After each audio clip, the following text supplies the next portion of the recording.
Hai guys, Assalamualaikum warahmatullahi wabarakatuh. It's Miss Firda and welcome back to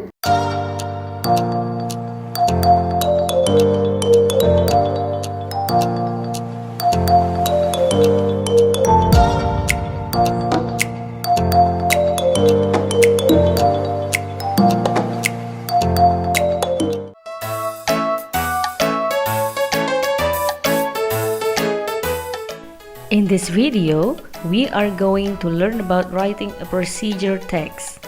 Jadi di video ini kita akan belajar tentang membuat teks prosedur.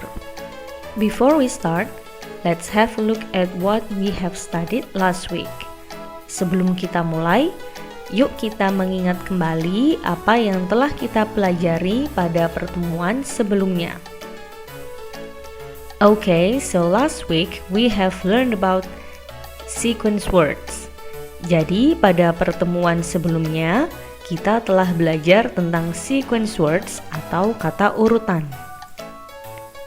The first one is the function of sequence words. Nah, apa gunanya sequence word itu? Sequence words are used to describe a process of something, and then a story and instruction. Nah, jadi kata urutan digunakan untuk mendeskripsikan proses membuat sesuatu, kemudian cerita, dan juga instruksi. And then, the examples of sequence words are first, next, then, after that, and finally. Now, we begin learning about procedure text. Sekarang, kita mulai belajar tentang teks prosedur. A procedure text is a text that explains or help us how to make or use something. Jadi, teks prosedur adalah teks yang berisi langkah-langkah atau cara untuk membuat atau melakukan sesuatu.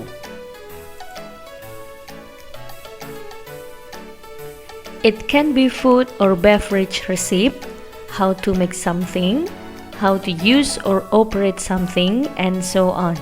Nah, jadi bentuk dari procedure text bisa bermacam-macam, seperti resep makanan atau minuman, cara membuat suatu benda, cara menggunakan atau mengoperasikan sesuatu, dan lain-lainnya.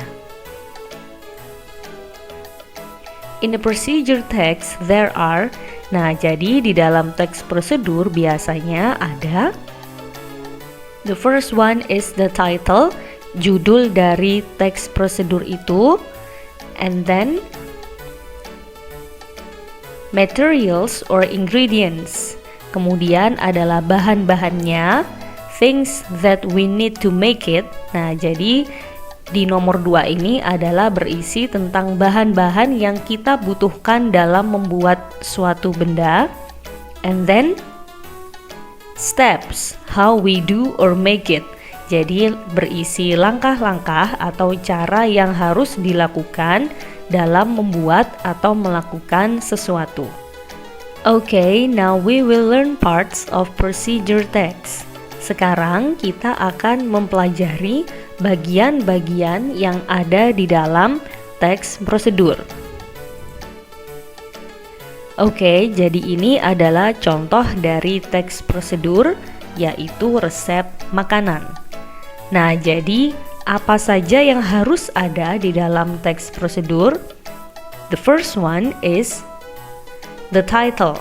Nah, jadi bagian pertama yang harus ada di dalam procedure text adalah judul. Judul ini bisa nama makanan atau minuman yang dibuat atau nama benda. Nah, di contoh tersebut, nama makanan yang akan dibuat adalah pasta with bacon and tomato sauce. Nah, selanjutnya yang harus ada di dalam procedure text adalah the materials or ingredients. Nah, jadi tulis semua bahan yang dibutuhkan untuk membuat makanan atau minuman tersebut. Akan lebih bagus lagi jika kita bisa menuliskan jumlah yang dibutuhkan. Misalnya, di dalam contoh tersebut dapat kita lihat dengan jelas bahan apa saja yang dibutuhkan lengkap dengan jumlahnya. Oke, kita lihat satu demi satu. So the ingredients of how to make pasta with bacon and tomato sauce are 1 red onion, 2 red peppers, 120 grams bacon, 1 can tomatoes, 1 cup water, olive oil, garlic, oregano, and 50 grams pasta per person.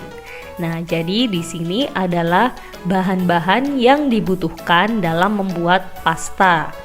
Nah, di sini lengkap dengan jumlahnya, jadi takarannya pas ya. Jadi misalnya di sini ada 1 bawang merah, kemudian 2 cabai, kemudian 120 gram bacon, lalu ada 1 can. 1 can itu 1 kaleng ya, kaleng tomat, kemudian 1 cup water, jadi secangkir air ya, kemudian olive oil dan lain-lainnya. Oke, and then the last one, yang terakhir yang harus ada di dalam procedure text adalah the steps or the method ya. Jadi steps atau method itu sama saja, yang berarti langkah-langkah atau cara untuk membuat makanan atau minuman tersebut. Jangan lupa ketika menulis langkah-langkah ini gunakan sequence words atau kata urutan untuk memudahkan orang lain dalam membaca procedure text kita. Nah, di contoh ini tidak ada sequence words-nya ya, tetapi sebagai gantinya di situ ada nomor. Nah, jadi di sini ada nomor 1, 2, 3, 4, 5. Ini juga boleh, tapi akan lebih bagus lagi jika kita menggunakan sequence words. Nah, jadi bisa first, kemudian next, then, after that, and finally ya. Oke, jadi jika kalian ingin menambahkan nomor dan juga sequence words itu juga bisa ya, jadi bisa digunakan. Okay, so what have we learned today? Today we have learned about writing a procedure text. Jadi di video ini kita telah belajar tentang menulis teks prosedur. Nah, di dalam menulis teks prosedur ini ada beberapa hal yang harus kita perhatikan, yaitu bagian-bagian yang harus ada di dalam teks prosedur. Ada 3, yaitu the title, judulnya, lalu kemudian the materials or ingredients. Jadi di sini tuliskan bahan-bahan yang dibutuhkan dalam membuat atau melakukan sesuatu. And then the last one is the steps or the method. Jadi yang terakhir adalah langkah-langkah atau cara yang harus dilakukan dalam membuat sesuatu. In writing the steps ya, jadi di dalam menuliskan langkah-langkahnya, do not forget to write sequence words. Jangan lupa untuk menuliskan kata-kata urutan ya. So for example, first, and then next, then after that, and finally. Okay, so that's all the video for today. I hope it will be useful for you to study English. Thank you for watching and see you on the next video. Wassalamualaikum warahmatullahi wabarakatuh. Bye bye.